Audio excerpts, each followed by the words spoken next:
Oui, un voyage avec l'une de nos équipes sur le chemin du retour. Mélina Huet et Morgane Bournas se sont rendus de Kramatorsk dans le Donbass à Kiev. Un train, moyen indispensable de fuir, mais pas seulement. C'est aussi devenu le moyen de connecter l'arrière et le front, les civils et les militaires en temps de guerre, les humanitaires et les habitants. Regardez leur reportage qu'elles ont réalisé en compagnie de Dmytro Kovalchuk.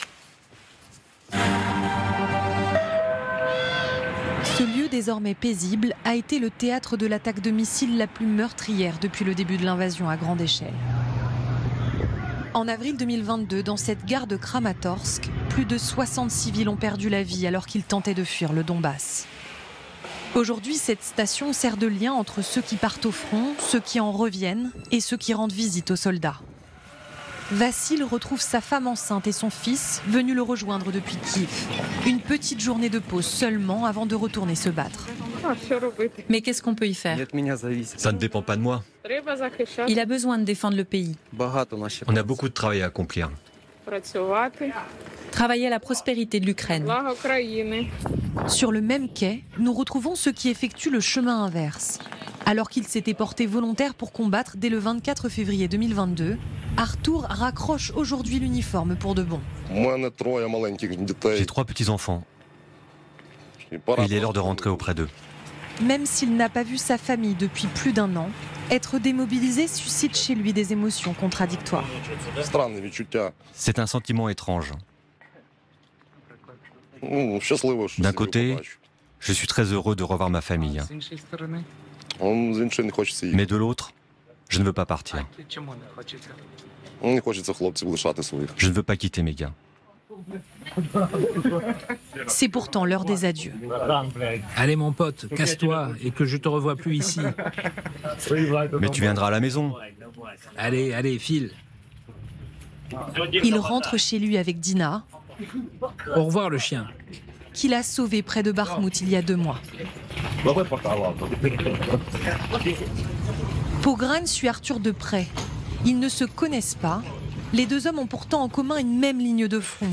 Aujourd'hui, ils partagent un même wagon. Dans la capitale, ce soldat va faire soigner son talon fracturé au combat. Quelques semaines de répit après l'enfer. On était en train d'extraire nos gars parce qu'ils étaient encerclés. Il y a eu des tirs de RPG.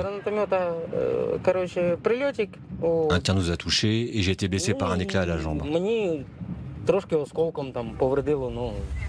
Loin d'être impressionné, Pogran nous raconte son engagement il y a 1 an. Ma femme et ma mère ont pleuré. Elles ne voulaient pas que j'y aille. Le 24 février 2022, mon épouse a mis le feu à mon passeport, mon permis de conduire et ma carte militaire. Elle a tout brûlé pour que je ne puisse pas partir. Et j'ai tout refait.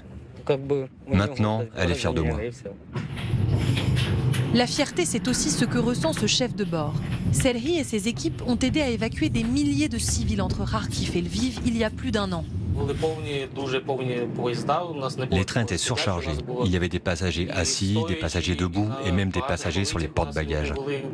On a fait au mieux pour évacuer. On avait jusqu'à 1 million de personnes dans un train. Des trains transportant habituellement 450 personnes maximum. Et un réseau ferroviaire qui permet de mesurer le terrain grignoté par les Russes depuis 9 ans. Avant la guerre, on opérait jusqu'à Donetsk. Après 2014, on n'opérait plus que jusqu'à Konstantinivka. Et depuis l'invasion à grande échelle, on ne peut plus aller que jusqu'à Kramatorsk. Le directeur des chemins de fer a coutume de dire que dans les villes libérées, les chars rentrent les premiers et que les trains suivent. Ces Ukrainiens espèrent bien pouvoir, un jour, emprunter à nouveau la voie ferrée jusqu'à la Crimée.